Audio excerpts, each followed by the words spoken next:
Isso aqui. Bom, é isso. A partir desse momento, então, eu estou gravando a nossa aula de hoje. Nós estamos na 15ª. Nós estamos na nossa 15ª semana, né? Hoje é dia 29/5/2020. E nós vamos começar a nossa aula de bases biológicas do comportamento, na qual a gente vai acessar a 4ª unidade e vamos falar a respeito das genéticas multifatoriais. O material de vocês é essa apostila aqui. Foquem atenção em estudar esse livro didático, né? A apostila é um livro didático de vocês. E aí, nós já passamos por todos esses conteúdos aqui, hora ou outra, no texto, tá? Hora ou outra, a gente já falou sobre todas essas coisas. E hoje a gente começa a falar a respeito das genéticas multifatoriais, o tipo 1 aqui, né? Vocês vão ver que a gente realmente já falou sobre todas essas coisas. Deixa eu andando com vocês a página por página, que eu vou retomando os pontos, assim, até chegar no momento na qual a gente se encontra, né? Então, bom, a gente começou falando das bases cromossômicas e genéticas da hereditariedade. Para isso, nós começamos estudando o princípio básico, que é a célula, né? Nós começamos falando a respeito dos tipos de células, células eucariontes, procariontes, os ácidos nucleicos presentes nas células, DNA, RNA, os tipos de RNA, mensageiro, ribossômico, transportador, o conteúdo das células, né? O citosol, que é um material que preenche a célula, o citoesqueleto, que é o que mantém a célula estável, as organelas, que seriam como pequenos órgãos dentro das células, que têm uma série de funções específicas. Vocês fizeram um trabalho a respeito disso, entender as funções específicas da célula. O objetivo final de entender todas essas organelas, entender todo esse funcionamento, era compreender os processos de transcrição e tradução do material genético, para que vocês entendessem a síntese de proteínas, que a partir dessa síntese proteica, toda a estrutura comportamental vai ser organizada, né? Como o corpo da pessoa se desenvolve, como ele funciona. Para isso, nós estudamos o DNA e o RNA mais aprofundadamente, né? Estudamos lá, então, o processo de transcrição, que é quando eu passo o conteúdo do meu DNA para uma fita específica de RNA mensageiro, que mais tarde vai ser traduzido e convertido numa proteína, e o conjunto dessas proteínas vai formar novas células, novos tecidos, o próprio corpo humano, e como esse corpo vai funcionar, né? Então, nós entendemos a base da base de como funciona a genética.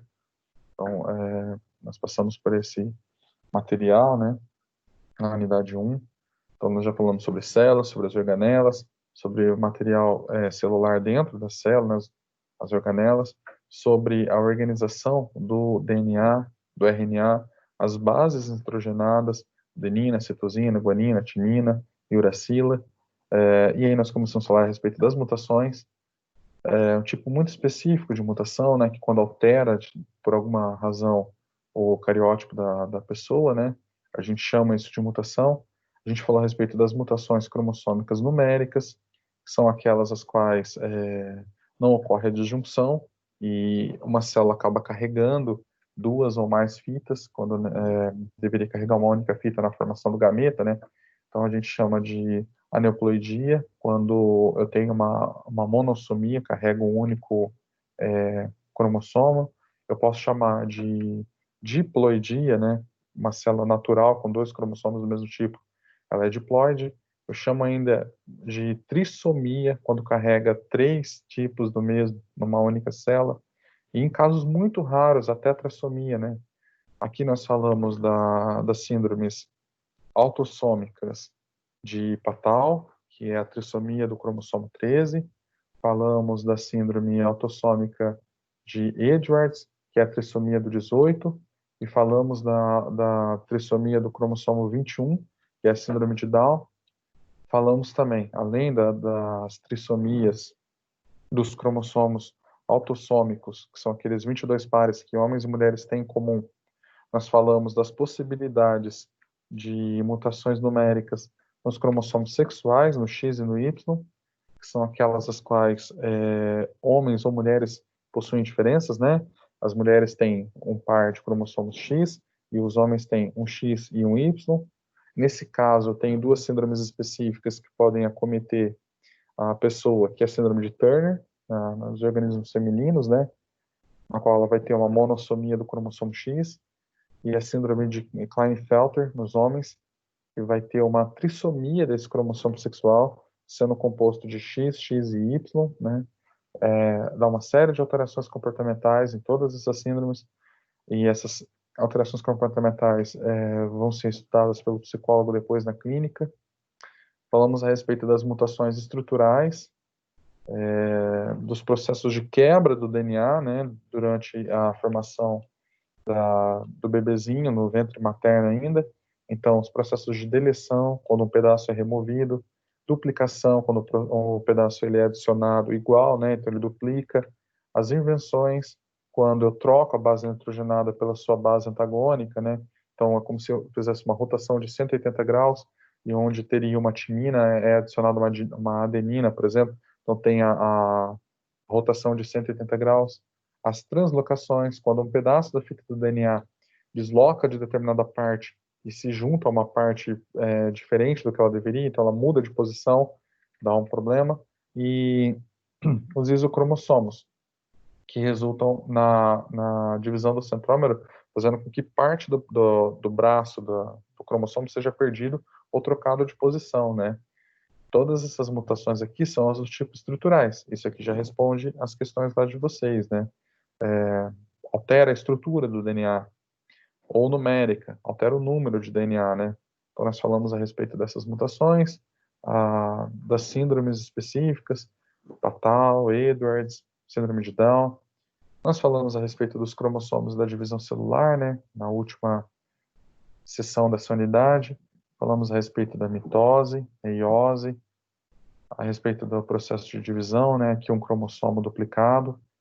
Ele está grudado ainda pelo centrômero, mas no processo de divisão da mitose ou da meiose, ele será separado e cada célula vai ficar com apenas uma cromátide irmã dessas duas cromátides irmãs, né? Então, a respeito dos processos de divisão celular, nós falamos da mitose, mostrei para vocês a tela, das fases da mitose, prófase, metáfase, anáfase, telófase, as partes que compõem a replicação da célula, a reprodução celular, a meiose, que é o processo relacionado à gametogênese, produção de gametas masculinos e femininos, óvulos, espermatozoides, nas suas duas fases, meiose 1 e meiose 2. Então, na meiose 1, composta pela prófase 1, metáfase 1, anáfase 1, telófase 1. Depois, a meiose 2, né? Prófase 2, telófase 2, anáfase 2. E, por fim, telófase 2, né? Então, a estrutura da meiose. Na sequência, nós falamos da gametogênese, que é o processo de produção de gametas, né? Espermatogênese nos homens, ovulogênese nas mulheres. E aí nós mudamos de unidade, vamos para a unidade 2.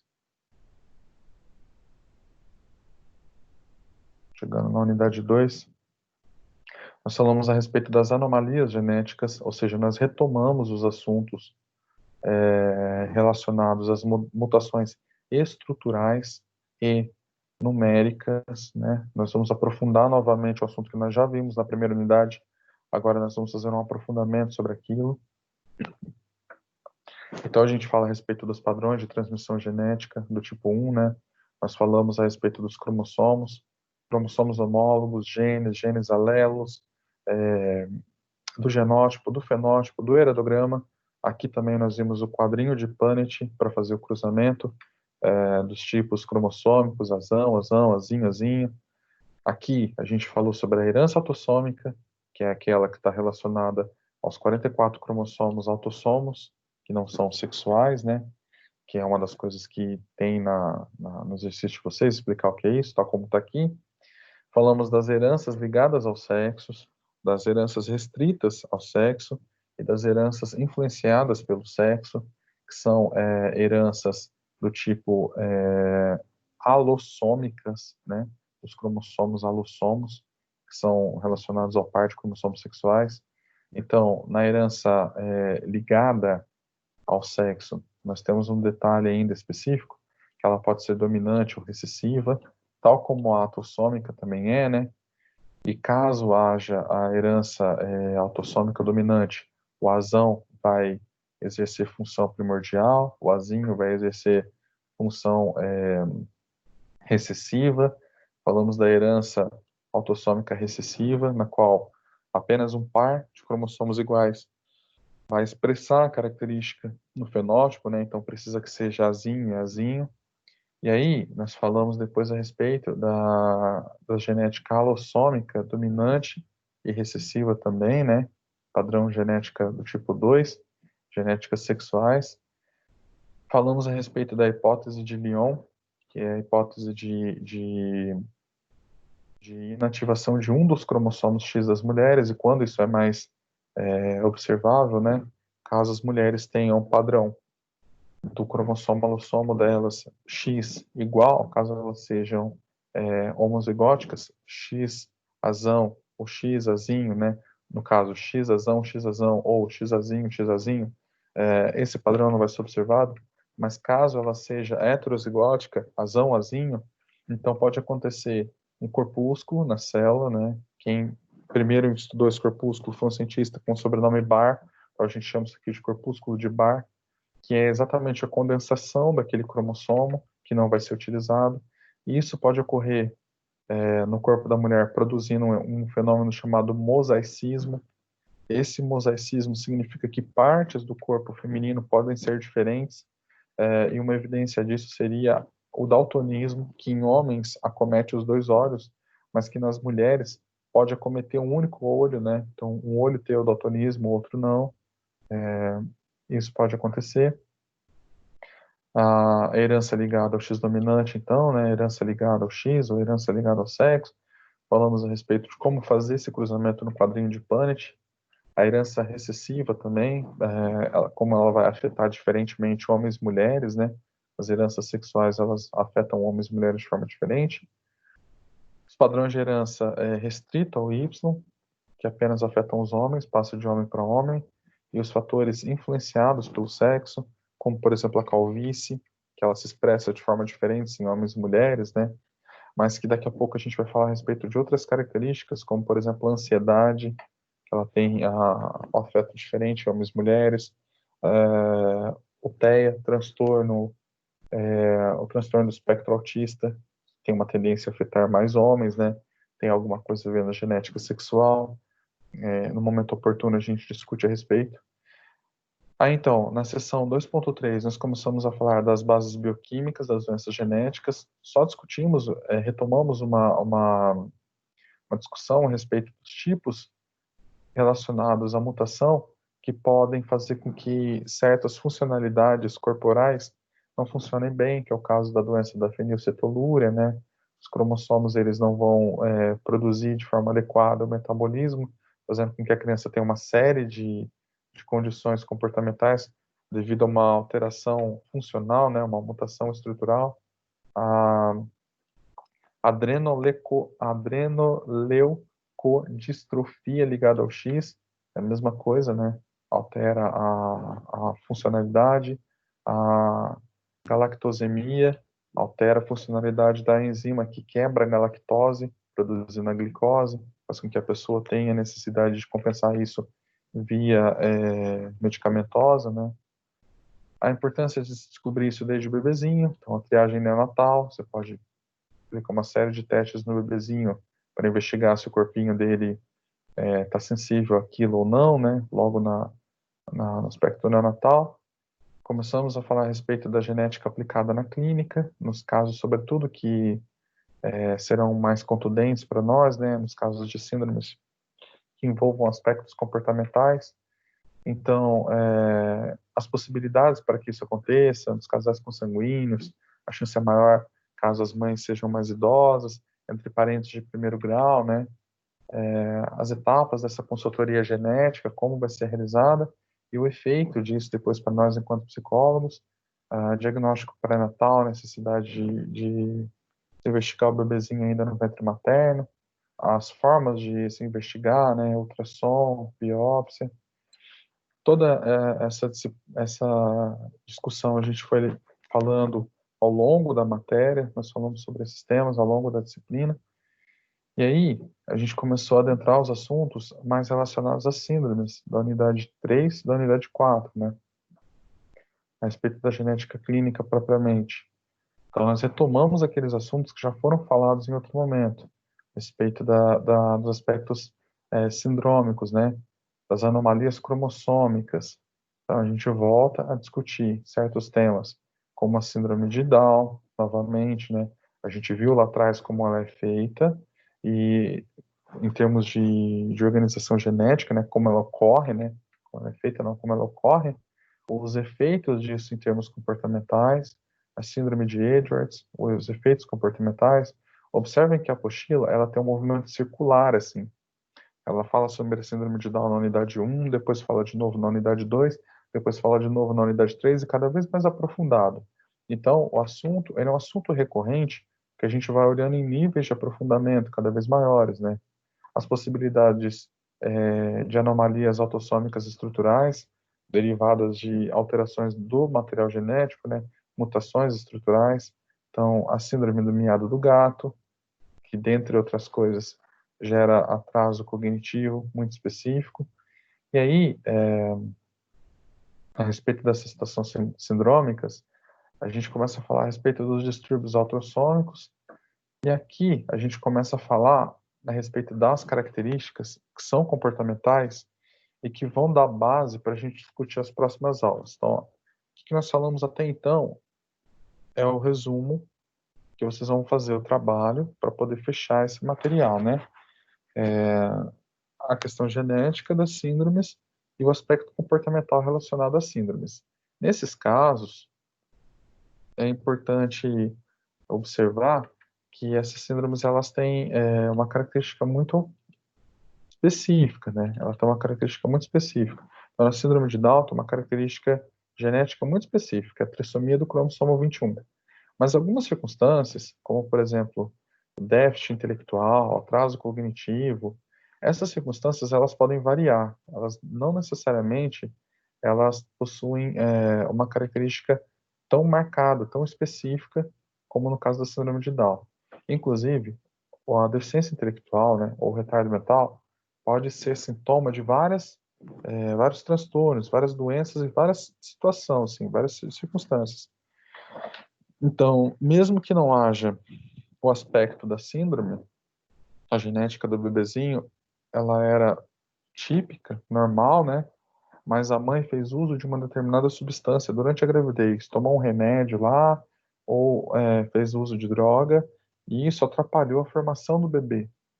Então, nesse caso, pode ocorrer deficiência intelectual. Ou, caso ocorra complicações na hora do parto e falte oxigenação para a criança, isso também pode desencadear na deficiência intelectual. Caso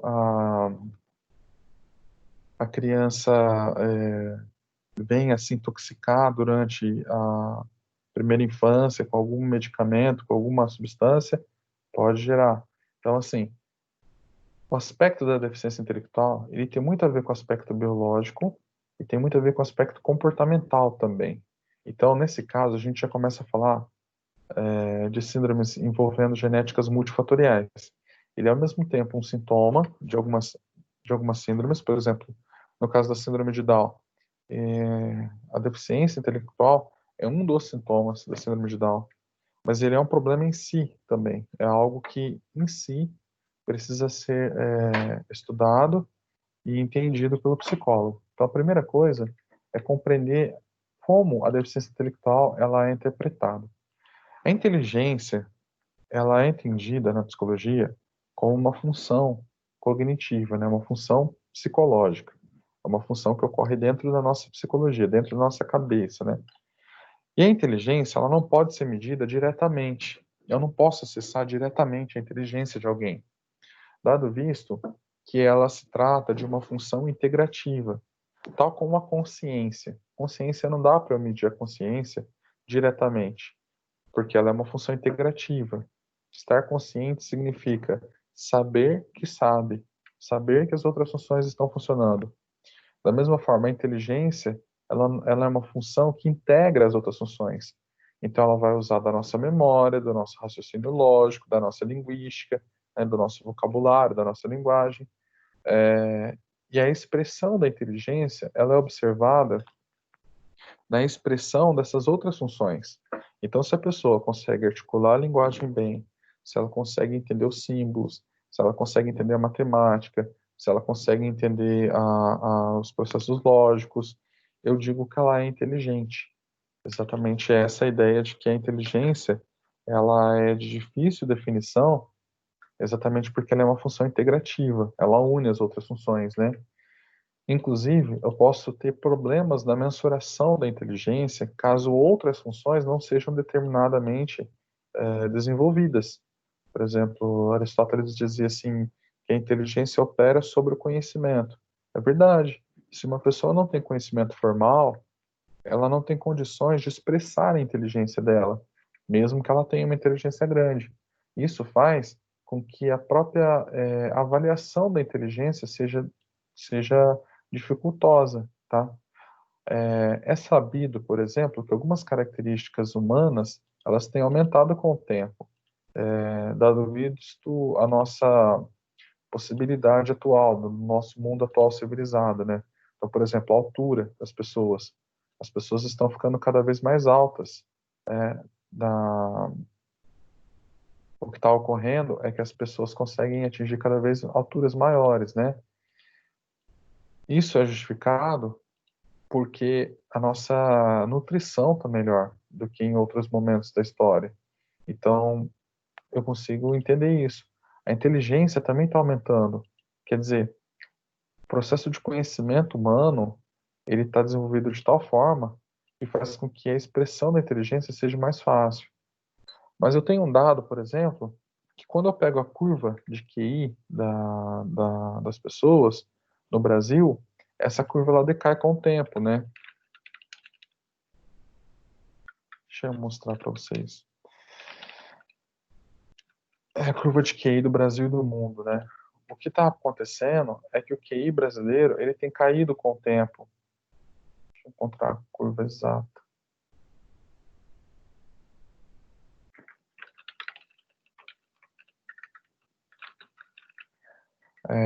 Curva de QI.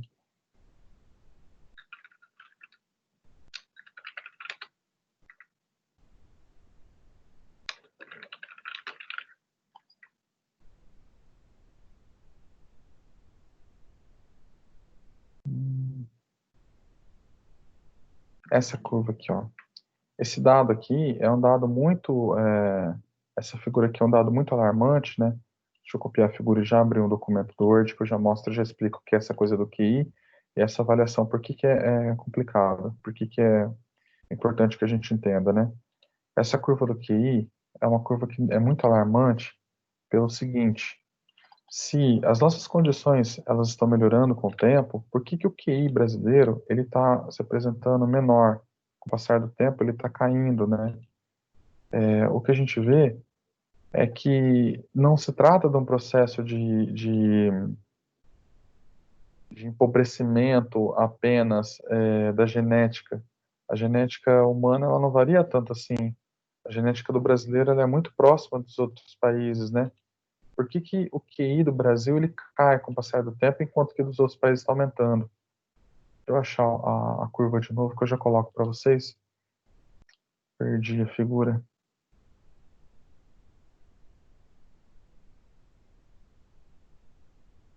Deixa eu mostrar.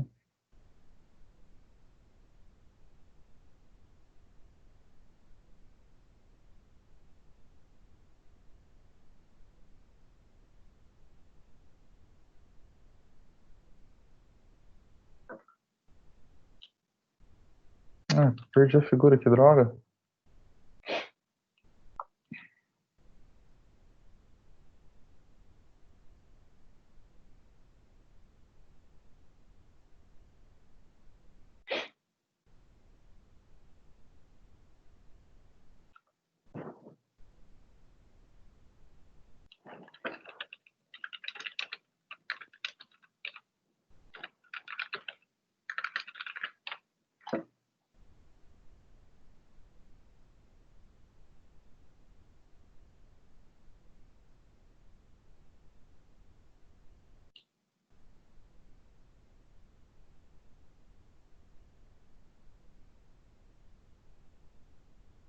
Bom, essa figura serve nesse momento.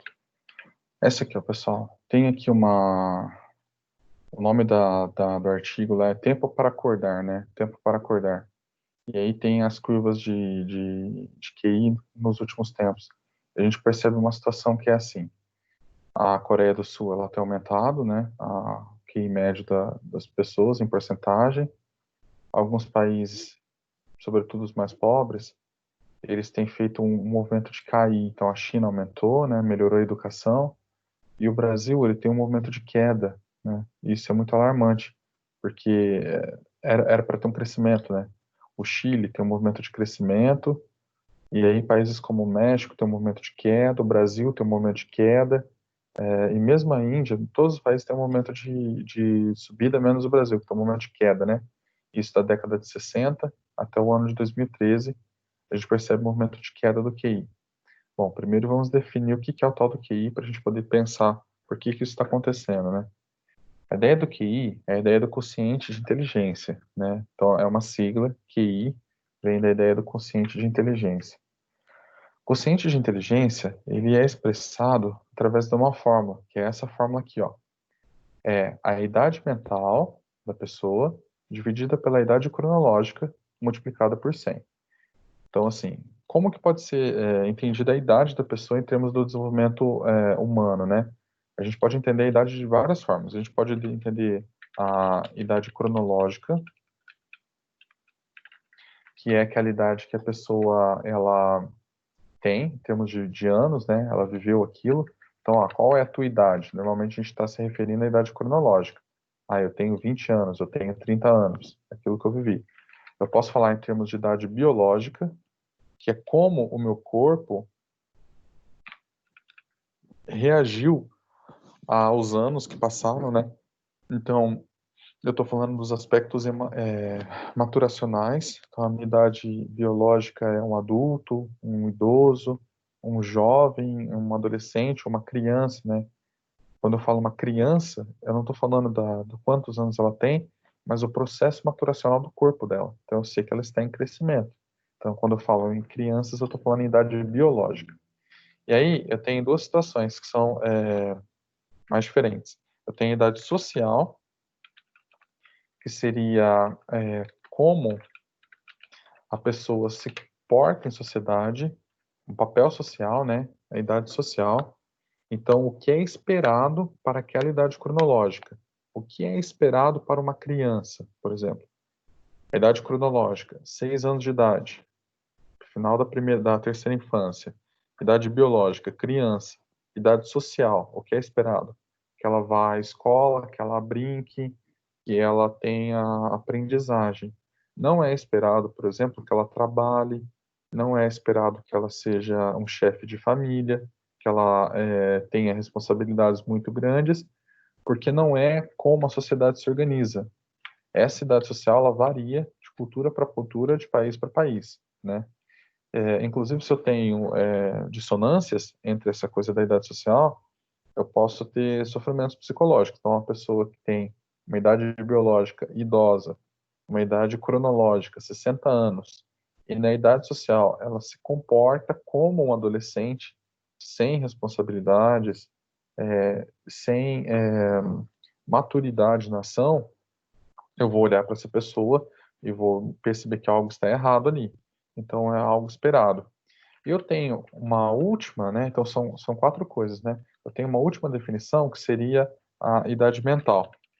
A idade mental tem a ver com a capacidade cognitiva que você tem, a idade da sua mente. Então, seria mais ou menos assim a divisão, né? Idade cronológica, a idade biológica, a idade social e a idade mental.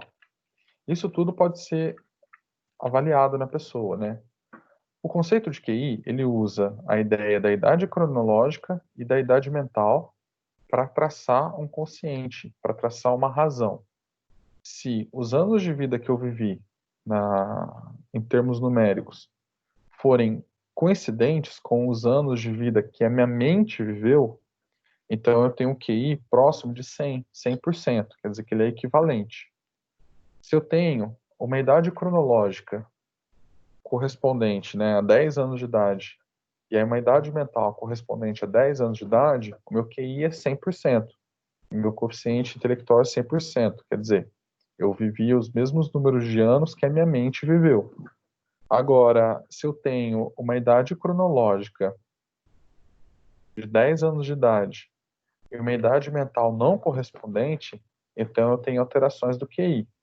Caso a idade mental seja menor, eu tenho QI rebaixado. Então, um QI 70, por exemplo, significa que a idade cronológica da criança é 10 anos, mas a idade mental dela é 7 anos. Essa idade mental vai me dizer que ela apresenta alguns déficits em algumas áreas. Como a inteligência se expressa de forma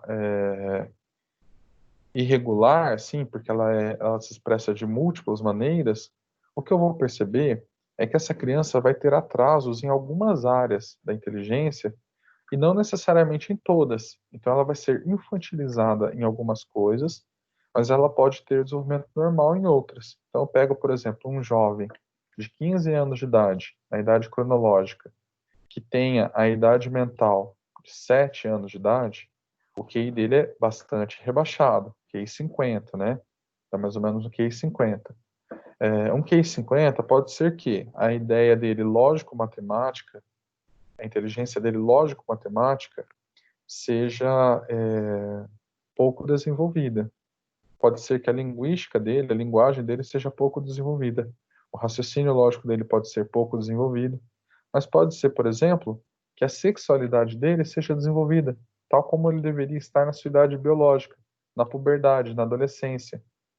Então pode ser que ele tenha interesses em ter uma namorada, interesses na relação ao sexo oposto, porque ele tem 15 anos de idade cronológica, mas a idade mental dele, por estar atrasada, pode indicar também que ele ainda queira brincar de carrinho. Então, quando eu vou para a educação especial, por exemplo, que eu vou lidar com essa situação do QI rebaixado, eu preciso me atentar a isso. Quando eu falo em idade mental, normalmente eu vou associar isso à inteligência, mas tratam-se de diferentes métricas. Enquanto a idade cronológica trata de uma única métrica, que é sempre o tempo corrido, que vai normalmente ser medido em anos, né, de vida, enquanto a idade biológica ela também trata de uma métrica bastante regular, que tem a ver com o período do desenvolvimento, que normalmente vai seguir em fases, enquanto a idade social ela também tem uma métrica que significa papéis sociais, que também são fases de papéis sociais, a idade mental ela tem uma métrica variável, porque ela vai determinar funcionamentos muito distintos, né?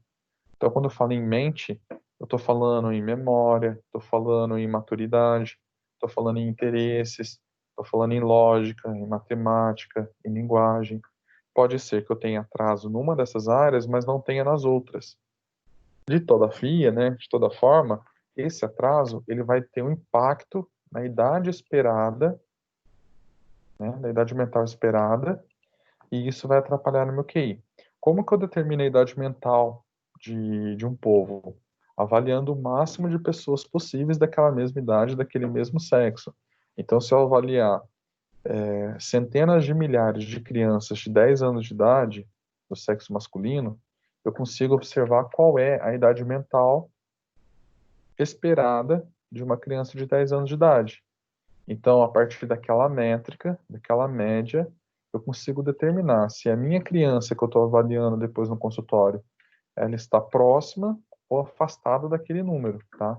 Então, eu tenho essas ideias. A ideia da idade biológica, então, e da idade social a gente não usa nesse momento. A gente usa a ideia da idade cronológica e da idade mental para determinar o quociente intelectual, né? E aí eu tenho a seguinte situação. O quociente intelectual ele é calculado da seguinte maneira. Ele trata-se de uma fração, né, que vai dividir o número em anos da idade mental pelo número em idade cronológica e multiplicar isso por 100. A multiplicação por 100 é um fator regulatório, como se eu estivesse colocando em porcentagem. Então, um QI 100 significa 100%, quer dizer que ele está equivalente, né? Então, idade mental 10, idade cronológica 10, vai dar assim, 10 dividido por 10, vezes 100, né?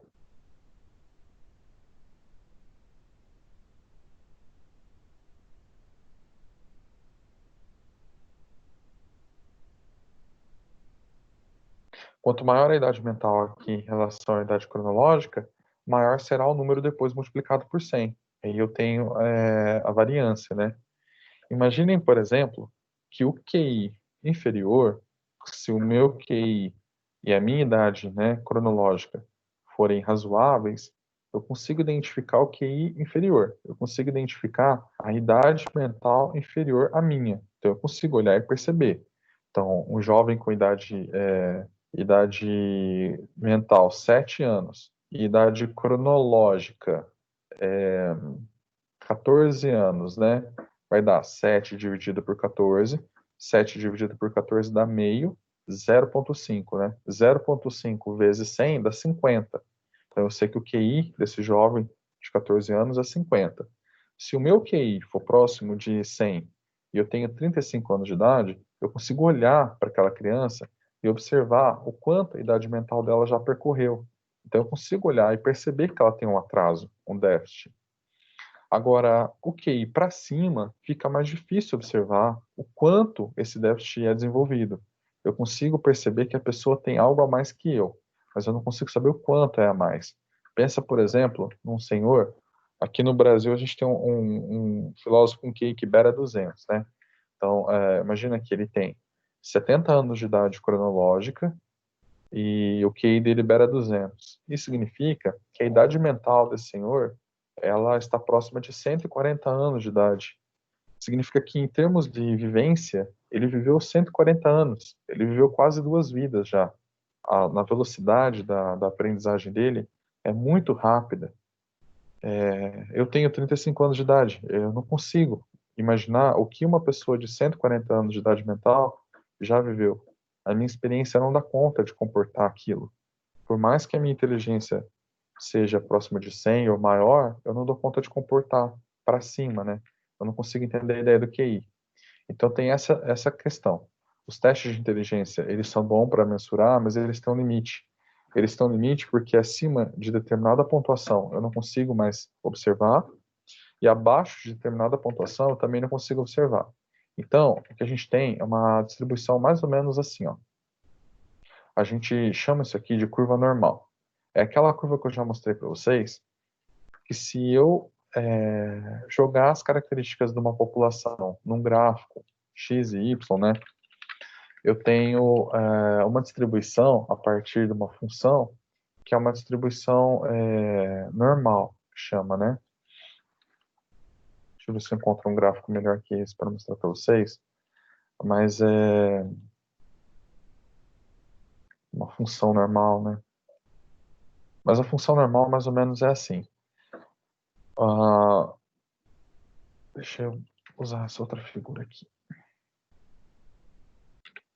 Essa aqui é boa. A função normal, mais ou menos, o gráfico normal, mais ou menos, vai dar alguma coisa assim, ó. O eixo das ordenadas, ou seja, o eixo y, né, o f de x aqui no caso, mas o eixo y, ele mede a quantidade da população. O eixo x, o eixo das abscissas, ele mede a característica que eu estou avaliando, né? E aí essa curva ela vai poder ser distribuída num formato de sino, a depender de como essa característica é disposta na população. Algumas curvas são mais achatadas, algumas curvas são mais próximas do centro, então elas são mais pontudas. Isso depende da característica. Mas pensa, por exemplo, com relação à estatura humana normal, sem que haja nenhum tipo de doença ou alteração. Então eu pego mulheres com estatura normal, ou eu pego homens com estatura normal, né? Então, por exemplo, no caso dos homens, até 1,30 m de altura é muito incomum observar, mas pode ser que tenha um cara com 1,30 m de altura e estatura normal, sem nenhuma doença, por exemplo. 1,40 m para um homem, estatura normal, sem nenhuma doença. Então, 1,30 m de altura, ele dá aqui na base, né, em termos populacionais, em termos do desenvolvimento. Quanto mais próxima da, quanto mais próxima do zero aqui, mais baixa é a pessoa, né? À medida que eu ando para a direita, eu estou aumentando a estatura. E vai chegar lá mais ou menos até o 2,30 m também. No final aqui da curva, eu tenho lá em torno de 2,30 m. E não existe pessoas muito mais altas que isso de forma normal, né? Sem que tenha alguma anomalia genética. E quando eu vou para cima, eu estou falando do número de pessoas. Então dá alguma coisa assim. Quando eu vou andando para a direita, vai aparecendo, então, né? 1,30 m, 1,40 m, 1,50 m, 1,60 m. A hora que eu chego no 1,70 m, para os homens, é a estatura média. É próximo daquilo que é a média, né, da população. Eu continuo 1,80 m, 90 m, 2 metros, 2,30 m, aí então decai, mais ou menos assim. Eu entendo que a maior parte dos homens tem entre 1,60 m e 1,80 m, aqui no Brasil, pelo menos, né? Então eu consigo entender que essa curva é a curva esperada, é a curva normal. Eu consigo entender que os pontos mais na anterior e mais no posterior, aquele movimento, são os pontos menos esperados naquela distribuição. A maior parte da população se encontra aqui, ó. Com a questão da inteligência, do QI, é a mesma coisa. A maior parte das pessoas se encontra no QI razoável. 70% das pessoas tem QI que varia entre 85, né, numa escala de 15 em 15 pontos. Na apostila fala em 90, né? Então, pode ir de 10 em 10 ou de 15 em 15. Mas um QI que varia entre 85 e 115 é o esperado, tá? É o esperado. Mas esse QI ele pode decair bastante, até mais ou menos os 55 e até os 145. Abaixo dos 55 eu já não consigo diferenciar muito, porque as limitações funcionais são tais que há uma limitância da minha observação da inteligência, né? Então, se a idade mental ela é muito atrasada, a pessoa não consegue falar, não consegue se comunicar, eu não consigo examinar a inteligência dela com precisão. Da mesma forma, acima do 145, a, os testes eles não possuem baterias suficientemente difíceis para que essas pessoas sejam testadas. Então, elas conseguem gabaritar um teste de psicologia, por exemplo, tirando a pontuação máxima. E eu não consigo saber se de fato aquele é o limite da pessoa ou se ela vai mais ainda para frente, porque não existe teste capaz de comportar, né? São testes muito especiais, assim. No Brasil, parece que não existem superdotados, né? Porque simplesmente nós não temos políticas públicas de acompanhamento dessas pessoas. As pessoas com QI superior, superdotadas no Brasil, elas são invisíveis, mas existem, tá? Da mesma forma, as pessoas com QI muito baixo também existem. E essa aqui seria a distribuição normal, seria a distribuição esperada. Em algumas circunstâncias, como por exemplo na síndrome de Down, quando eu falo que o QI é rebaixado, o que eu estou querendo dizer é que a curva inteira ela é deslocada para a esquerda, tá? Então, dentro da síndrome, também forma-se uma curva de inteligência como essa. Porém, a curva de inteligência que vai ser formada, ela vai ser mais para a esquerda, ela vai ser deslocada para o rebaixamento. Isso quer dizer que a grande maioria das pessoas que têm síndrome de Down terão um pico, mais ou menos, por volta do QI 85, 70. Eu consigo perceber o rebaixamento. O que numa população normal seria uma inteligência mais baixa, na população com síndrome de Down seria uma inteligência razoável. Mas dentro dessa distribuição, eu teria também a distribuição mais rebaixada ainda e eu tenho a distribuição mais alta. Então eu posso pegar uma pessoa com síndrome de Down que tem um QI em torno de 115, por exemplo. Mas essa é a exceção, porque a curva deles teria a ponta mais ou menos aqui. Então é mais incomum, enquanto que a maioria vai ter um QI mais rebaixado, tá? E tem alguns que tem o QI muito rebaixado mesmo, abaixo de 30, que eu não consigo nem medir direito, né? Então, assim, a interface deles seria mais deslocada para a esquerda. Naturalmente, a curva deles seria mais puxada para a esquerda, como se houvesse uma outra curva sobre essa, né? Essa estrutura é a estrutura que me permite falar que um dos efeitos da doença o rebaixamento da inteligência. Não é com relação a uma pessoa isolada, mas com relação à população. Comparando as duas curvas, né? Deixa eu ver se eu consigo encontrar essa figura que eu estou falando.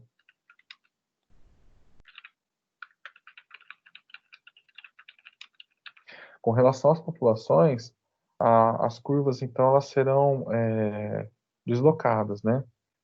A respeito dessas síndromes, então, que elas atrapalham no desenvolvimento do intelecto, o que eu percebo é o deslocamento da curva para a esquerda, tá? Essa é uma circunstância. Nesse caso, como se trata de uma genética multifatorial, né? Nesse caso, eu tenho um limitador biológico. Quer dizer, mesmo que eu ofereça uma estrutura educacional grande, mesmo que eu ofereça uma estrutura educacional muito grande para essas crianças, para essas pessoas, ainda assim a curva vai ser mais baixa, tá? Aí, como que isso vai ser classificado? Os números em si não me dizem muita coisa. Eu vou converter esses números numa escala Likert, que ela converte os números em nomes, tá? Então, se ela estiver dentro ali do esperado, eu digo que é normal. É daí que vem a palavra normal. Quer dizer, está no ápice da curva normal. Por isso eu falo que tal característica é normal. Mas também é chamado de médio, né? Então quando eu digo, o sujeito tem o QI médio, quer dizer que ele está adequado com relação àquela mesma faixa etária dele, né? Então, um homem de 20 anos com QI médio, quer dizer que o QI dele está entre 85 e 115 e que a possibilidade mental dele está de acordo com a possibilidade mental dos outros homens da mesma idade. Então, só faz sentido eu comparar o QI com pessoas da mesma idade e do mesmo sexo, com as mesmas condições. Não faz sentido eu comparar um homem com um bebezinho, por exemplo, né? Um homem adulto com um bebezinho, a inteligência do homem adulto vai ser muito maior. E aí, então, se eu usar o mesmo teste no bebê, eu vou jogar a curva do bebê para baixo. Ô, professor, Oi. oi. Quando você faz a curva e compara, você disse que você está comparando o mesmo perfil, por exemplo, homens da mesma idade, tá, isso, aquilo. Quando você fala da síndrome, essa curva que você está fazendo, são todos eles com a síndrome? Ou você está comparando Todos QIs com a de síndrome. todos com síndrome? Esses que vão para a faculdade, se formam, tal, você acha que Eles estão eles na têm, ponta da curva. mas você acha que eles têm, de repente, poderia ser dotados, tipo, ter um QI super ou não? Então, não tem como a gente determinar uma coisa desse tipo, porque não há nem como, Avaliar, né? não há nem como avaliar Comparar a também, né? possibilidade, não há como avaliar uma possibilidade sem a síndrome. Mas é como se fosse assim, ó, Maria, como se essa curva aqui, estou tentando fazer essa figura, mas eu não acho que eu consigo fazer isso no PowerPoint. Deixa eu colar no PowerPoint que eu mostro para vocês o que eu estou querendo dizer em termos de desenho, né? Deixa eu abrir um PowerPoint aqui que eu consigo fazer no PowerPoint. Como se fosse algo assim, ó.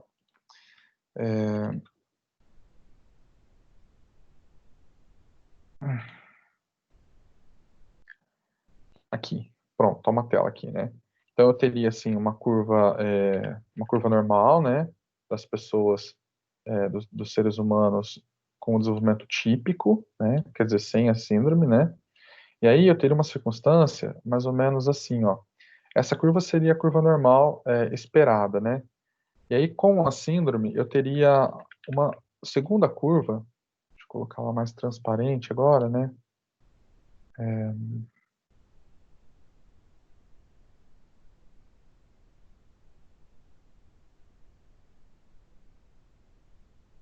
Aí, pronto. É exatamente isso que eu queria falar. Então, observe o seguinte: é como se na síndrome de Down, naturalmente, por conta da síndrome, essa curva azul mais clara fosse o observado lá, há um limitante biológico. Então, a maioria das pessoas com síndrome de Down, elas estão aqui, ó, no QI rebaixado, entre 55 e 85. Mas tem aqueles que estão no ponto ápice da curva. E essas pessoas que estão no ponto ápice da curva vão conseguir fazer faculdade, tudo, mas eles são exceção. Como tem aqueles com desenvolvimento típico, que estão no ápice da curva com QI 130, 140 e também são a exceção, entende? Então, assim, tem pessoas com síndrome de Down que são magníficas, elas fazem coisas espetaculares, mas é porque elas são a exceção dentro da síndrome, elas estão aqui, ó, ou talvez até aqui, né? E tem pessoas cujo rebaixamento é ainda maior. Se no desenvolvimento esperado o QI vai até 55, nesse caso, com a debilidade, o QI vai até 25, vai até 10, né? Ele não zera. Ele zera no caso, por exemplo, de uma paralisia cerebral que a pessoa não consiga nem ter nenhuma função psicológica. Mas nesse caso, ela precisaria de muitos cuidados. Mas ele é mais rebaixado, percebe? Então tem essa coisa, a curva naturalmente é mais para a esquerda. Nesse ponto aqui, eu estou falando de uma habilidade biológica, falando uma habilidade biológica, tá? Então tem essa característica. Comparando uma curva com a questão da síndrome, eu teria uma habilidade biológica alterada. Já no contexto do movimento típico, isso não seria visto dessa forma, né? No contexto da tipicidade, eu teria apenas uma única curva dessas, tá? Então, é essa característica. Bom, isso com relação à biologia. Então, esse é um fator que vocês precisam ter em consideração. Se a biologia da pessoa permitir com que ela tenha o QI até o 30, né, até o 130, não necessariamente também ela vai atingir esse QI. Então, primeira questão, quando eu falo em síndromes, deficiências intelectuais, eu preciso considerar os processos biológicos. Pode ser que a biologia da pessoa jogue a curva dela mais para a esquerda. Então, esse é um detalhe. Pode ser também que os aspectos comportamentais ou ambientais interfiram. Então, vamos supor que o bebezinho nasce dentro de uma normalidade, ele não tem não tem síndrome nenhuma que possa desencadear a deficiência, mas a mãe passou fome durante a gravidez e aí ele teve desnutrição. O processo de desnutrição ofereceu para ele uma má formação biológica. Então, a biologia dele é perfeita, mas por conta da desnutrição, a inteligência dele decaiu, né? Então, a inteligência dele decaiu por conta disso, por conta do ambiente.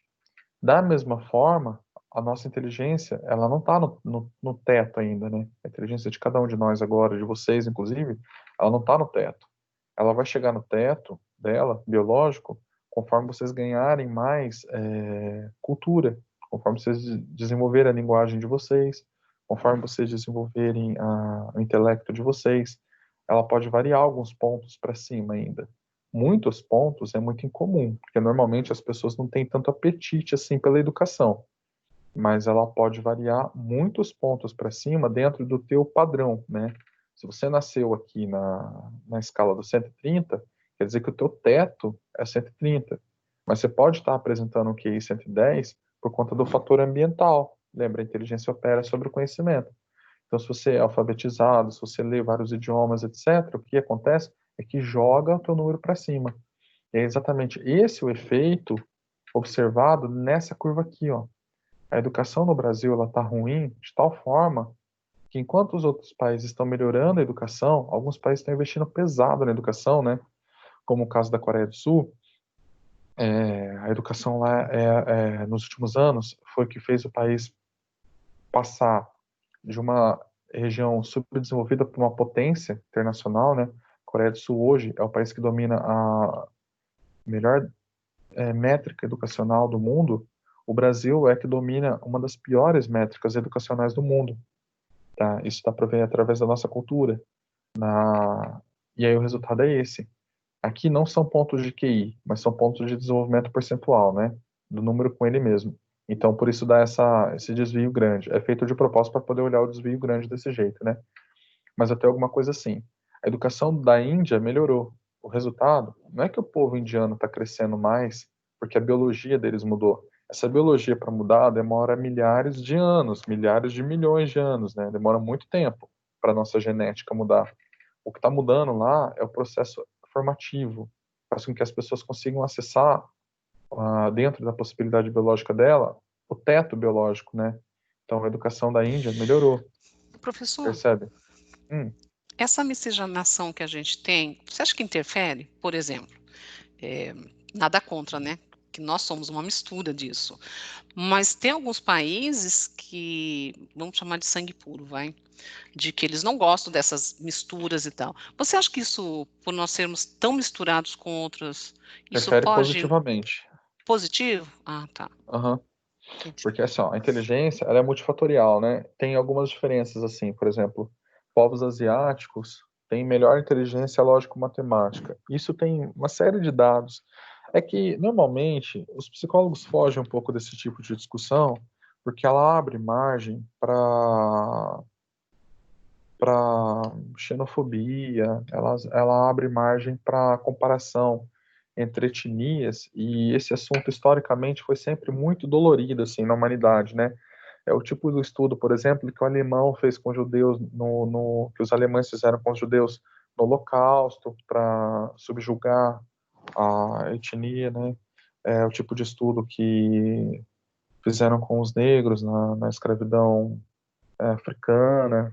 É o tipo de estudo que os próprios europeus fizeram entre eles mesmos nos processos de escravidão. Então tem essa coisa. É assim, o fato é que há diferença entre as etnias humanas. Uma diferença que é pequena, mas ela é suficientemente observável ao ponto de você perceber ela, né? Há uma certa diferença entre os povos asiáticos. Normalmente, os asiáticos eles têm melhor inteligência lógico-matemática. Os povos europeus têm melhor inteligência linguística. Os povos africanos têm melhor inteligência emocional. E aí todos esses povos têm melhor inteligência de uma e têm rebaixada do outro, né? Aí é o oposto. O asiático tem menor inteligência emocional, o europeu tem inteligência mediana emocional, o africano tem inteligência lógico-matemática menor, né? Tem esses dados, assim. São dados muito pequenos e muito antigos, da década de 60, 50. Hoje em dia não se fala mais desse tipo de coisa. Mas o fato é que se o brasileiro tem um miscigenado, potencialmente, virtualmente, ele pode ter o melhor de tudo. Então ele tem essa característica. Mas não é só isso. Não é só a nossa biologia que está ruim. O que está ruim mesmo é a nossa cultura. Porque daí, por trás desse dado, tem uma discussão que é assim, ó. Não se consegue dizer se a biologia é boa e por isso a cultura é boa, ou se a cultura é boa e por isso o dado biológico é bom. Não dá para se determinar isso. Na graduação, por exemplo, na minha graduação, eu tinha dois professores que eles sempre entravam nessa discussão e sempre saíam assim, sem solucionar nada. Ambos eram pesquisadores desse assunto da inteligência, e um deles levantava dados que falavam a respeito do ambiente geneticamente modificado. Ele sempre usava o Japão como exemplo. No Japão, se acontece uma catástrofe lá, e eles resolvem aquilo, eles mudam o ambiente, né? Então, aconteceu um tsunami, e aí ele dizia assim, ó, olha, por causa da inteligência elevada dos povos japoneses, eles vão lá e corrigem o ambiente. Então, a inteligência maior da biologia corrige o aspecto cultural. E o outro professor dizia o seguinte: não, é porque eles têm uma cultura mais bem formada, é que eles corrigem o ambiente e são cada vez mais inteligentes. Então não dá para saber se a cultura faz com que selecione os mais inteligentes ou se é a biologia que faz com que selecione uma cultura que favorece isso. Não tem como saber essas coisas. Mas o fato é que uma coisa que a gente pode ver no Brasil com certeza é que a nossa cultura intelectual ela é enfraquecida em comparação com os outros. Então, a miscigenação em si era para melhorar nossas características, né? Porque tem uns detalhes que são assim, né? Normalmente, a especiação na biologia, ela carrega também certos traços comportamentais que são menos adaptativos. Então, por exemplo, eu vou lá no país escandinavo, no norte da Europa, e pego alguém com a pele muito, muito branquinha. Ok, é um traço marcado, né? Uma raça pura, como você disse. Mas essa pele muito branquinha faz com que essa pessoa tenha maior propensão ao câncer, porque ela não está acostumada a tomar tanto sol assim. Então tem esse detalhe, né? Aí aqui no Brasil, como a gente tem a coisa da melanina, nós temos a descendência africana também. A maior parte de nós tem isso no sangue, tá? Tem alguns estudos que fazem a comparação genética e o brasileiro é todo misturado mesmo. Isso aí, por exemplo, alivia um pouco dessa coisa, né? Então, pelo menos é uma visão, tá? É uma visão da biologia. Não sei, Não posso garantir para vocês que seja a visão de todo biólogo, mas é uma visão que me ensinaram. Eu também nunca vi dados que falam isso, que fazem esse tipo de comparação, porque esses dados eles podem gerar discussões preconceituosas, podem tentar a partir desses dados justificar certos preconceitos. Então a gente tem que ter sempre atenção com isso. Mas o que eu posso dizer para vocês hoje, com o nível de estudo que eu tenho, com as coisas que eu já vi, é que algum dos motivos pelos quais a gente não desenvolve a nossa inteligência ao máximo é a nossa cultura. Isso dá para a gente apontar é, com uma certa exatidão. A partir do momento da década de 60, ó, olha como coincide também com os modelos vivenciados políticos e educacionais, né? Na década de 60 até a década de 80, acontecia que no Brasil a gente vivia o regime militar. Teve muitas coisas ruins entre muitos, muitas discussões. A gente fala assim, nossa, o regime militar foi horrível. É verdade. Mas em termos da educação, entre 60 e 70, o que foi observado aqui era uma educação mais formalizada, baseada nos clássicos antigos, nos gregos, né? Que é a melhor educação. A educação clássica é normalmente a que mais perdurou até os dias de hoje. Tanto que até hoje a gente fala em Aristóteles, né? 4.000 anos depois dos acontecidos, ainda fala da cultura deles lá, da antiguidade, né? O negócio é muito duradouro exatamente porque é muito robusto. E aí, da década de 80 para frente, quando a gente muda o processo educacional, você percebe um decaimento aqui, né? A educação no Brasil ela passa a ser uma educação fluida. A gente muda o paradigma. Ao invés de ensinar para depois questionar, ou seja, a inteligência que opera sobre o conhecimento, a gente passa a ensinar as pessoas a questionarem. E o que a gente tem hoje no Brasil é um tipo de um questionador vazio. As pessoas elas aprendem que ser inteligente significa questionar tudo, o tempo todo, sem antes entender o que está sendo falado, né? E a gente vê esse fenômeno. O mesmo foi adotado aqui na América do Sul. Os mesmos educadores são adotados na América do Sul. Então, olha, no Chile, no mesmo fenômeno, do mesmo processo educacional, ocorre a mesma coisa. No México, desculpa, né? Na América Latina acontece a mesma coisa, porque estavam no período histórico, né? E aí no Chile, a mesma coisa, com exceção de que o Chile já sacou logo que aquilo ia dar ruim e mudaram o processo educacional dele de novo, voltaram a uma estrutura mais anterior. O Brasil manteve aquilo, até hoje mantém do mesmo jeito, né? E o resultado é que as pessoas não têm alta cultura, elas não conseguem acessar níveis de inteligência maior porque elas não desenvolvem a capacidade ao máximo, elas não leem muito, elas não articulam muito, né? Na Coreia do Sul, exatamente depois dos processos de divisão das Coreias, né, historicamente, lá no final da Segunda Guerra Mundial, olha como é que eles estão desde antes, rebaixados em comparação ao Brasil, né? Na Segunda Guerra Mundial e depois da Guerra Fria, arrasou o país. E aí que a Coreia do Sul se ligou, olha, nós só vamos para frente se nós tivermos uma educação cultural muito boa, fodida de boa. Eles passaram a desenvolver modelos e não só dizer que o modelo é bom, mas investigar o modelo, pôr o modelo a teste, que é uma coisa que no Brasil a gente não tem. A gente tem um hábito de falar que certa coisa é boa sem investigar que aquilo é bom mesmo não, né? O brasileiro ele fica muito em torno de mitos assim. E aí na Coreia do Sul não, eles começaram a mudar o modelo, mudar e melhorar cada vez mais, até que a educação deles é melhor. E aí coincidentemente o QI deles é o mais alto do mundo, né? Então tem essa coisa da cultura. E aí o México decaiu, mesma coisa que o Brasil, o QI dele decaiu. O Chile, porque mudou o aspecto, decaiu também.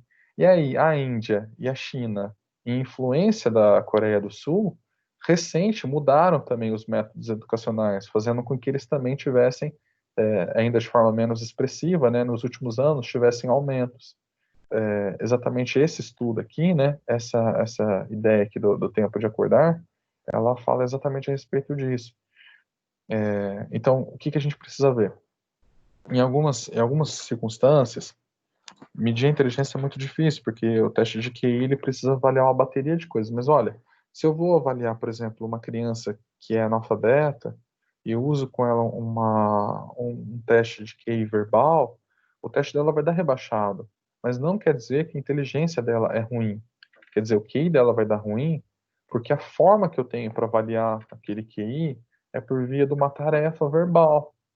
Mas, então, se eu consigo melhorar a tarefa verbal da criança, eu melhoro também o processo educacional como um todo. Quer dizer que ela não atingiu ainda o ápice biológico dela. Então, tem esse detalhe, né?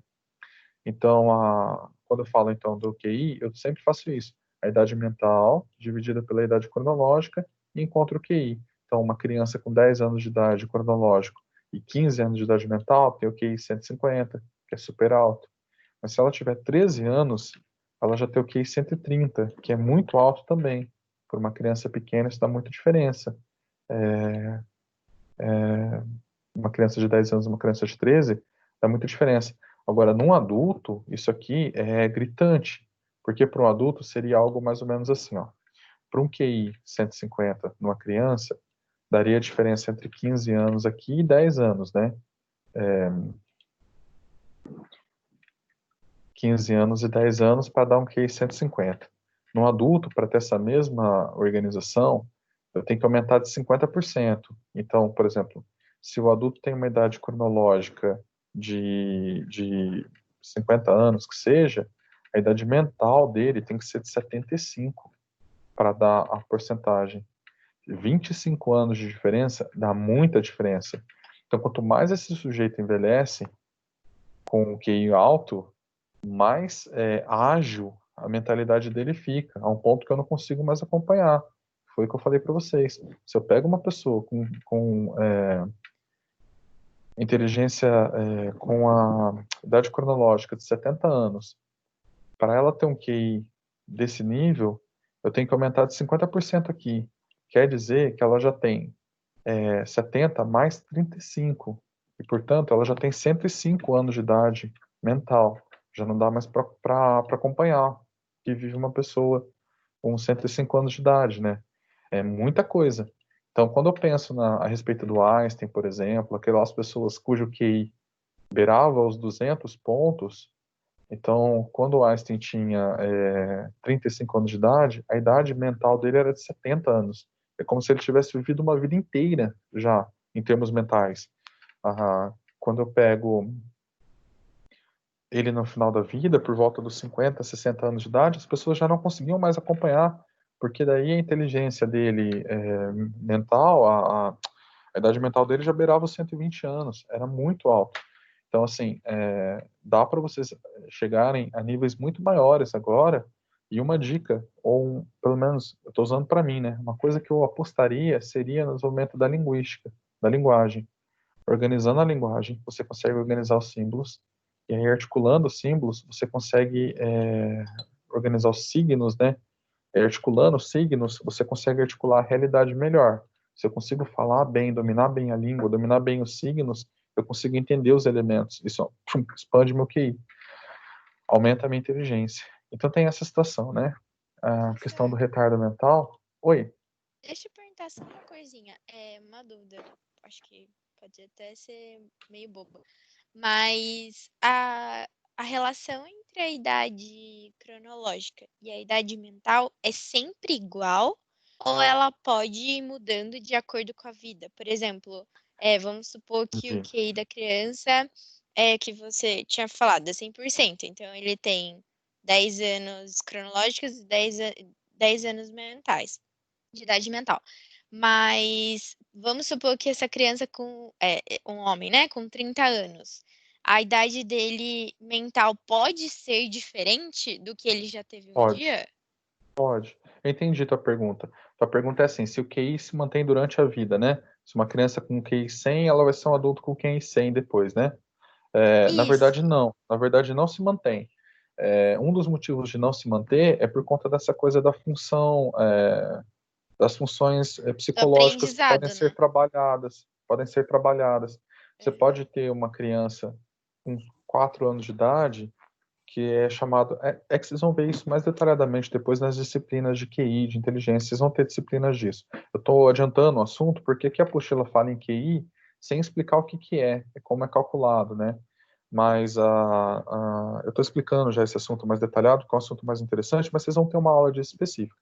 Mas assim, a criança, ela pode apresentar um quadro chamado savantismo. Savantismo é quando ela tem um ponto de inteligência muito alto de forma que puxa a idade mental dela para cima. Então, é comum a gente ver savantistas, músicos, criança muito pequenininha que toca violão, assim, muito. Aquilo puxa o QI dela para cima.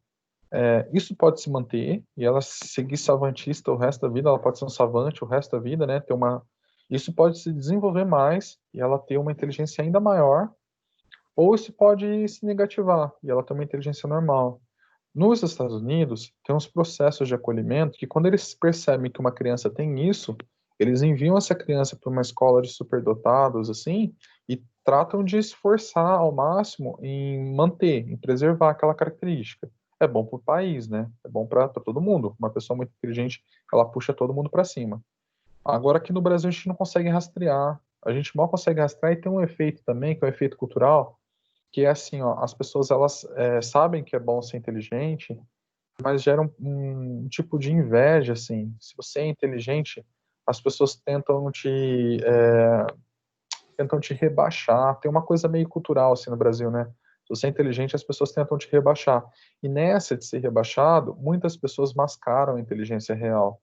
Elas realmente não desenvolvem aquilo, dado por conta desse fenômeno, né, do puxar para baixo, que é o fenômeno do carro mais sujo ou o carro mais limpo da garagem, né? Tem dois jeitos de você ter o carro mais limpo da garagem, do prédio. Ou você lava teu carro todos os dias, ou você suja todos os outros, né?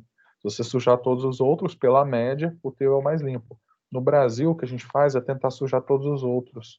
E não é por mal, não. Vocês têm que olhar essa coisa, inclusive, com carinho, na hora que vocês forem lidar na clínica, perceber esse movimento. A gente pode falar que é um tipo de uma inveja, assim, mas não é uma inveja, é uma coisa estrutural, sabe? O brasileiro é muito carente de tudo, e inclusive carente dessas coisas. Então tem esse efeito. Às vezes a criança ela mascara aquela característica ou nem desenvolve aquela característica Para não de ser chamada propósito. de estranha, né? Porque na De escola já propósito. tem isso. Quem é muito inteligente já é zoado É por o ser muito nerd, é o inteligente. CDF. E daí quem não Não sabe tem. lidar muito bem com isso, a pessoa ela tenta realmente não usar, né? Ninguém sabe lidar muito bem com isso, essa que é a verdade. Ninguém sabe lidar muito bem com isso porque não sabe o que você não sabe se o que fazer. E para nós também, para os adultos, vocês vão ver que tem uma dissidência entre os profissionais da inteligência. Tem uns que falam que a inteligência ela é estática, ela não muda, ela é estável, né? Porque ela é biológica. É verdade. O teto da inteligência é limitado pela biologia, como o teto da altura é limitado da biologia. Mas, por exemplo, se eu dou alguns nutrientes para a criança na primeira infância, ela cresce um pouquinho mais. Não é porque ela muda a biologia dela apenas, né? É porque o teto dela não estava totalmente atingido. Então ela chega um pouquinho mais, ela cresce um pouquinho mais. A inteligência é assim também. E mesmo em nós adultos, você consegue chegar a tua inteligência um pouquinho mais para frente, a ampliar aí até bastante, sabe? Até 10 pontos. Quer dizer, você muda de um nível para o outro baseado em estudo. E o estudo da linguística, principalmente, da literatura, que é onde você vai ter os modelos de vida possível, né? Onde que você vai conseguir articular tudo que as outras pessoas já viveram, né? O que é a leitura? A leitura é você dialogar com uma pessoa, no caso, uma pessoa de um livro, né? E quando você dialoga com o autor, de literatura principalmente, você começa a ver modelos de vida possível, você começa a ver modelos de pessoas que viveram. É como se você vivesse mais, então você amplia esse aspecto. Então tem essa característica. Tem um detalhe que eu não falei para vocês, mas que é pertinente falar agora, que é o seguinte: a classificação aqui, ela vai ser assim, né? Não vai ser em pontos, normalmente, mas vai ser assim. Entre 85 e 115, eu chamo isso aqui de médio. Aí, de 85 a 50, eu chamo de médio inferior. De 75 a 55, desculpa, de 70 a 55, eu chamo isso de inferior. E de 55 para baixo, eu chamo de muito inferior. Do outro lado para cima é igual. Então, de 85 a 115 eu chamo de médio, e aí, de 115 a 130 eu chamo de médio superior. De 130 a 145 eu chamo de superior. E acima de 145 eu chamo de muito superior. O muito superior seria o gênio. E olha, que isso é 0,1% da população. Então, são muitíssimas poucas pessoas que têm isso, de fato. Mas muitas pessoas que vocês vão conhecer têm um QI. Muitas pessoas que vocês vão conhecer têm o QI razoável. A maioria que vocês vão conhecer. Algumas vai ter o QI em torno de 120. E essa vai dar diferença. Você vai olhar para essa pessoa e falar assim: puta, esse sujeito é acelerado.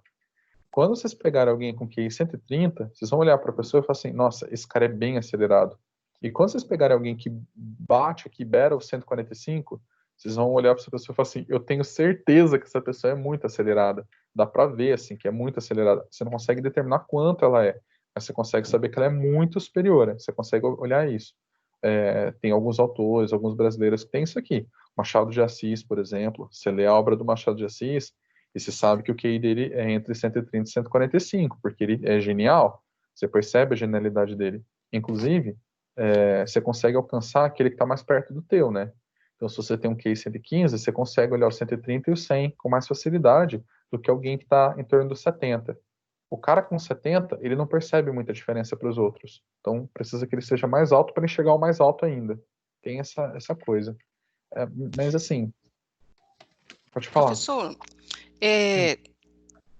eu, eu, eu tenho um exemplo, eu tenho 4 filhos Sei. que tiveram o mesmo estímulo, quer dizer, o mesmo, eu proporcionei as mesmas coisas, e em termos de formação e tal, boas escolas e tal, idioma e tal, então assim, e eles são totalmente diferentes nesse resultado. Eu tenho um que é esse, que você olha e você fala, putz, mas ele é como é inteligente, ele é até chato. Você não gosta nem de conversar com ele, porque você se Uhum. sente muito, muito inferior. E aí você tem a outra que não gosta de matemática, tipo assim, o que não tem matemática para eu fazer uma faculdade, tá? E aí você tem é totalmente diferente. Você tem um empenhado, que é o mais velho, que tem as suas limitações e que sabe que tem, mas é o que se esforça, sempre se esforçou mais. Acontece isso, porque biológico, porque eles vêm do mesmo pai, da mesma mãe, de tudo, das mesmas experiências, oportunidades, mesma educação. Acontece Pode dentro da ser. tua variabilidade, né? Pode, mas assim, essa coisa da inteligência, ela é, como eu disse, multifatorial. Então, ela depende da aprendizagem, depende da biologia, não é um único gene, né? Mas é uma série multifatorial. E aí depende do temperamento da pessoa, da personalidade da pessoa. Então, pode ser que eles não tenham se encontrado ainda. Mas o fato é que, assim, vamos supor que o teu QI seja um QI normal, em torno de 100, o do seu esposo seja um QI normal, em torno de 100. A probabilidade maior é que o QI dos teus meninos fique entre 85 e 115, né? Não vai ter grandes alterações, a não ser que eles tenham uma falha genética, no caso de uma síndrome, então a tendência é cair. Não existe síndrome que joga para cima. Todas as doenças genéticas, elas tendem a desregular o funcionamento natural psicológico e, portanto, rebaixar a inteligência, né? Então, no caso da síndrome de Down, a estrutura neural ela é alterada, então por isso joga a inteligência para baixo. E tem algumas circunstâncias que não se sabe explicar exatamente, mas ocorre um efeito cumulativo. Então, por exemplo, se você tem potencial genético por QI 130, teu esposo tem um potencial genético por QI 130, pode acontecer que no dos teus filhos, a somatória daquilo tem o potencial acumulativo para cima. Então, ele vai nascer com o topo daquilo que era possível, né? Então, tem isso. Se vocês estão cursando a faculdade, se vocês estão estudando, entendendo, o QI de vocês já não deve ser tão próximo aqui do 85 do 100. Deve ser em torno de 115, 120, todos vocês, né? Deve ser mais alto. Só de estar fazendo um nível superior, já é uma indicação de que vocês têm uma movimentação maior, né? Então, você pode ter um filho que está lá para cima. Só que assim, aí você falou assim, os filhos são todos iguais. Isso pode acontecer? Pode, né? Mas nem todos os dedos da mão são iguais. A pele deles não é igual, né? Um é mais escuro, um outro é mais claro. O cabelo de um é levemente mais escuro, o cabelo do outro é levemente mais claro. Isso porque você tem um pool gênico, né? Teus genes é como se fosse uma loteria. E eles estão todos aleatórios, tudo com tudo. Aí, de repente, sorteou, caiu. Algum pode herdar a melhor inteligência do casal e pode herdar a pior visão do casal. Então, ele pode nascer muito míope, ele pode ter uma formação do globo ocular ruim. Então, dentro da variância possível, aquela característica ela vai se dispor nos filhos de formas variadas. Como é que você perceberia a tua genética? Supondo que você tivesse, assim, 10 filhos, 20 filhos, aí você conseguiria medir o QI médio deles, todos, né? Aplicar um teste de QI em todos eles, com a mesma idade, e tirar a média. Aí você conseguiria determinar qual é a tua média genética. Ah, eu tive 20 filhos. E ainda assim é uma média não paramétrica. Não dá para estipular tanto, não dá para fazer tantos estudos matemáticos, assim, estatísticos, né? Mas dá para supor. Tá, eu tive 10 filhos. Medi o QI de todos eles. A média do QI deles é 130. Então, quer dizer, a tua média genética está em torno disso daí. A média genética do brasileiro não é muito alta mesmo. Quer dizer, não é muito alta, não. É alta, né? Mas não é muito excelentemente alta. Fica ali em torno dos 130. A gente não tem. Eu chuto para vocês, principalmente para quem é mais novo que eu, que a partir dessas mudanças que a gente está tendo agora, mudanças da política, vocês estão vendo que o negócio está polarizado, está tendo muita discussão. Eu chuto para vocês que o QI da população vai aumentar nos próximos anos, nos próximos 10, 20 anos. Porque esse sintoma de polarização é um sintoma de ganhar maturidade. Pode parecer que não, né? Mas enquanto a gente não tinha isso, é que era um problema. Enquanto estava tudo muito calmo, é que era um problema. Quer dizer que a coisa estava consolidada, estava ordem, né? Estava morto. Estava uma ordem onde não deveria ser ordem. O caos na política é o sintoma de uma sociedade sadia. Uma sociedade sem caos na política é uma sociedade que não está pensando.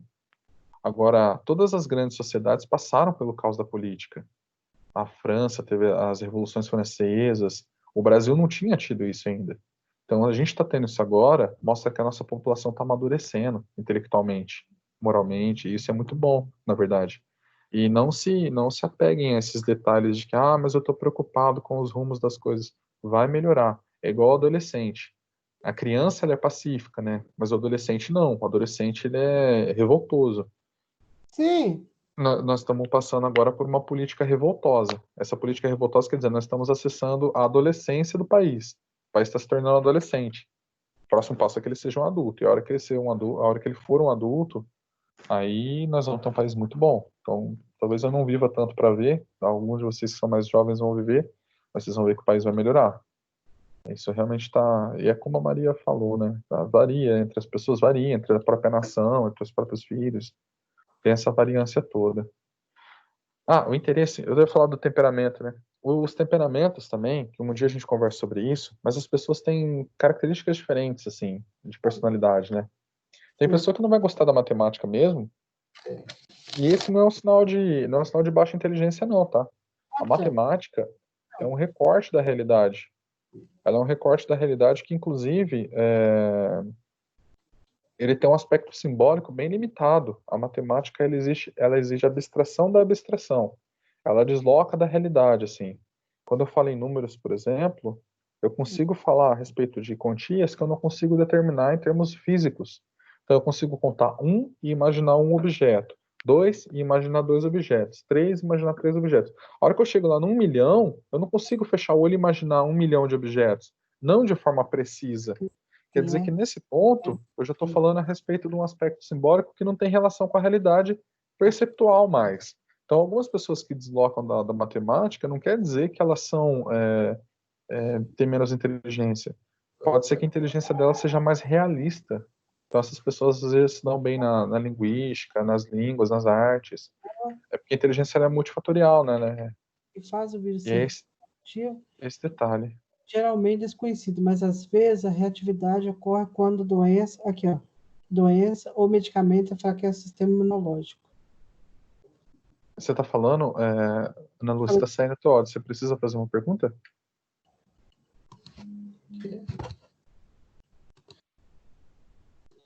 Não, professor, desculpa. Tá. Achei que era alguma pergunta. Bom, então a gente falou a respeito dessa coisa da inteligência, que é um aspecto bem importante, né, nas síndromes. No nosso consultório vai aparecer com certeza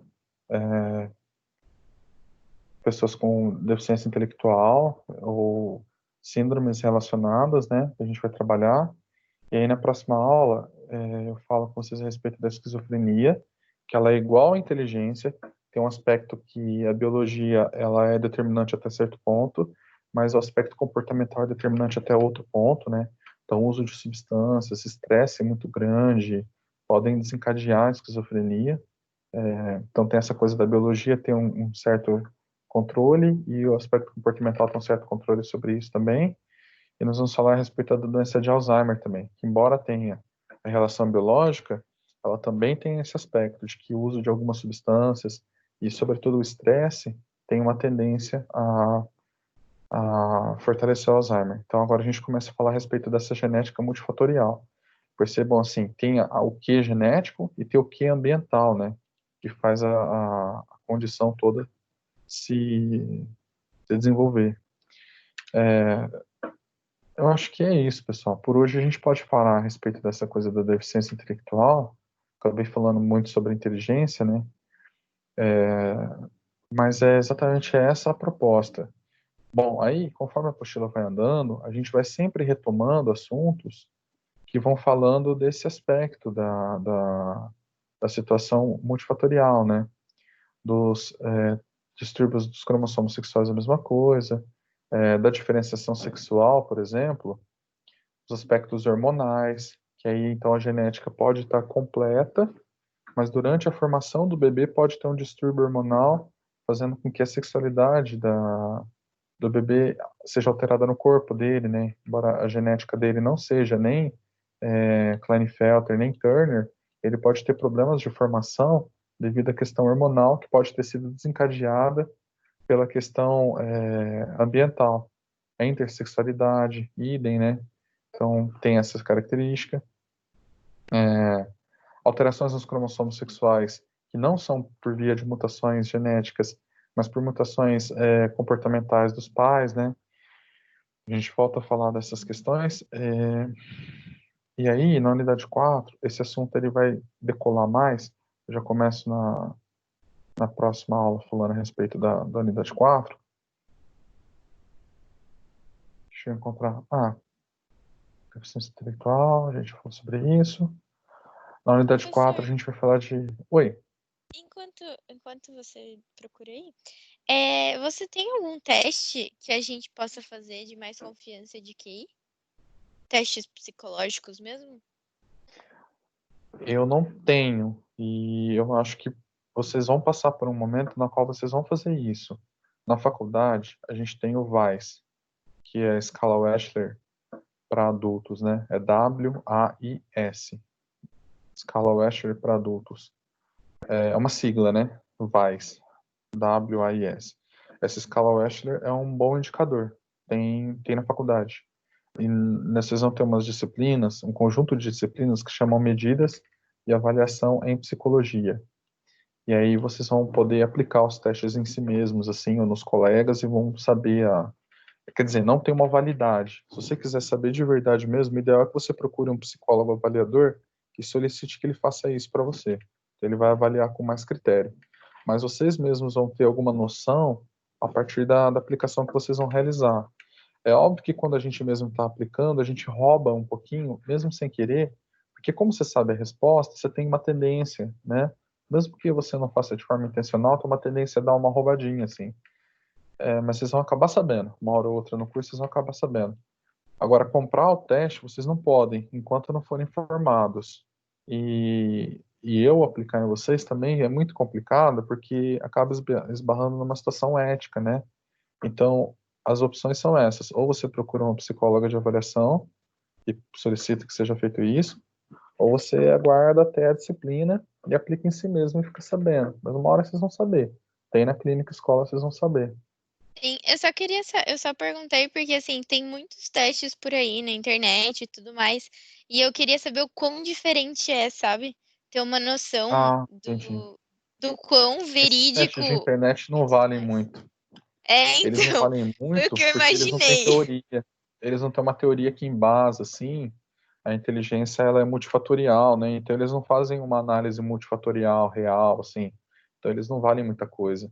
Mas tem algumas indicações, por exemplo, você consegue saber, você não consegue saber a pontuação exata, mas você consegue saber as indicações por via de comparação com pessoas da tua mesma idade e o desempenho acadêmico, desempenho linguístico. Dá para perceber, né, que tem alguma coisa, mas a pontuação exata não dá para saber sem um teste.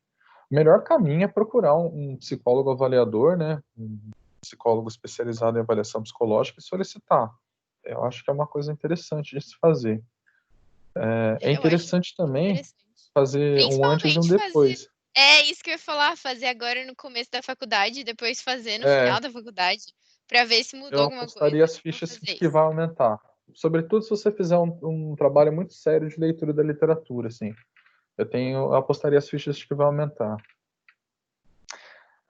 Bom, só para a gente encerrar a aula, aí a gente continua falando sobre QI, sobre essas coisas, mas só para dispensar o pessoal, na unidade 4 a gente começa a falar então dos distúrbios genéticos do comportamento, e aí então a gente retoma esse tipo de assunto, como a questão da inteligência, né, que tem um traço biológico e tem um traço comportamental, que são as heranças multifatoriais, que é a última parte do trabalho de vocês. Tem herança multifatorial 1, 2 e 3, né, são 3 aulas parecidas. Então, vai discutir coisas como as doenças crônicas não transmissíveis, né, então, são chamados de distúrbios complexos da idade adulta. Doenças do coração, por exemplo. Há um quê biológico, mas há um quê comportamental. Então, a pessoa tem que fazer ginástica, ela tem que ter uma boa alimentação, ela tem que tomar medicação para a doença ser contida ou ser mais grave, né? Então, tem essa circunstância. A obesidade também é uma tendência corporal, que a pessoa acumule peso, mas também tem uma tendência comportamental, de que ela coma bastante. Então, ela pode alterar a tendência biológica devido à tendência comportamental dela, né? Pais obesos têm maior chance de ter filhos obesos, mas a criança pode, inclusive porque vê os pais daquele jeito, alterar a situação comportamental de tal forma que ela nunca desenvolva a obesidade. A hipertensão tem a mesma coisa das doenças cardíacas, diabetes do tipo 2, que é o diabetes desenvolvido, né? Ele fica na fronteira entre aquilo que é biológico e aquilo que é comportamental. Então depende muito da prática da pessoa ao longo dos anos, assim, aquilo que ela faz, aquilo que ela deixa de fazer, em termos de comida, em termos de uso de substâncias, né? E aí, a partir da unidade 2, a gente fala a respeito dos distúrbios mentais. Dos distúrbios mentais, a gente fala a respeito dos transtornos, né? Então, dos transtornos de ansiedade, depressão, transtorno bipolar. Então, na aula que vem, eu já retorno falando sobre esquizofrenia, e aí eu já venho falar sobre essa questão dos transtornos, né? Dependência química, ansiedade, depressão e síndrome do pânico, que são transtornos que têm bastante incidência biológica, eles têm alta correlação biológica, mas que também dependem do aspecto ambiental. Então, dependente químico, ele só vai se tornar um dependente químico se algum dia na vida dele ele experimentar uma substância. Se ele nunca experimentar, aquela doença nunca vai estar visível, né? E aí, por fim, doenças da malformação, tipo o lábio leporino, né, a fenda palatina, que é aquela situação da malformação do lábio superior do bebezinho, defeitos do fechamento do tubo neural, sobretudo a espinha bífida, né, anencefalia. A espinha bífida faz com que o bebezinho eventualmente precise de cirurgia logo ao nascer, né. Essas circunstâncias de malformação, elas dependem do comportamento das mães, na verdade, durante a gestação. Pode ser que a biologia da criança esteja perfeita, mas o uso de algum medicamento ou a falta de algum nutriente venha desencadear isso, né. E aí, por fim, a última aula vai falar da genética do comportamento, a respeito das características dos comportamentos ditos como normais, que tem essa questão biológica. Então, percebam que vai voltar a falar sobre inteligência, só que eu já antecipei tudo isso. Então, como eu disse, a matéria ela é cíclica, né? Então, vocês viram aquilo e vão ver de novo. Então, vocês podem adiantar, ler bastante a apostila, para vocês ficarem sempre antenados ao que eu estou falando, porque eu fico fazendo esse movimento de ir e voltar, exatamente porque a apostila também faz isso, né? Eu vou sempre aprofundando mais, mas porque vocês vão ver no momento e vão ver dali a pouco de novo. Então, tem características do comportamento que são ditas, né, normais, né, típicas, e que são também multifatoriais. Então, a inteligência é um conjunto de habilidade intelectual que pode ser medida por teste de QI, né? Ela é biológica, depende do teu pai e da tua mãe, mas ela é ambiental também, depende da tua educação formal para você melhorar ela, né, ou piorar ela também. A personalidade depende da genética, ela tem uma base biológica, mas também depende da tua aprendizagem. Aqui, a apostila coloca como homossexualidade, mas entenda também a heterossexualidade, a sexualidade como um todo. Há uma base biológica, mas há uma base comportamental. Ninguém nasce pronto em termos da sexualidade. A gente nasce com uma disposição biológica e a nossa prática comportamental vem a desenvolver, né, a nossa orientação sexual, por assim dizer. Então, é uma característica normal, mas que tem uma base biológica e uma base comportamental. E aí, depois que a gente fala das características típicas, né, a gente fala das características atípicas, características comportamentais que tendem à patologia. Então, os transtornos de ansiedade, na qual as pessoas têm uma inclinação a ter respostas mais vigorosas de ansiedade. Se isso somar a episódios marcados, como aqueles que nós conversamos ontem, né, de bater um carro, etc., isso pode ser desencadeado. As fobias específicas, a pessoa tem uma tendência biológica, e além dessa tendência biológica, ela precisa passar por um evento para desenvolver a fobia específica. E o transtorno obsessivo compulsivo, né, o chamado TOC, né, TOC, a mesma coisa. Transtorno do estresse pós-traumático, se a pessoa não tiver um estresse traumático, ela nunca vai ter esse transtorno, né? Como o nome diz, ele é um transtorno que ocorre após, né, pós-traumático, após um trauma. Quer dizer, ela tem uma tendência biológica a isso, mas se ela nunca passar por aquele estresse, ela nunca vai ter o transtorno. Ela passa a ter o transtorno quando ela tem, né? A gente diz a respeito da resiliência das pessoas. No mesmo cenário, aconteceu uma guerra. No mesmo cenário, terão pessoas que vão apresentar o transtorno de estresse pós-traumático e tem pessoas que não vão apresentar. Então, na aula que vem, eu fecho a apostila com vocês, porque são temas interessantes, mas são todos interligados, assim.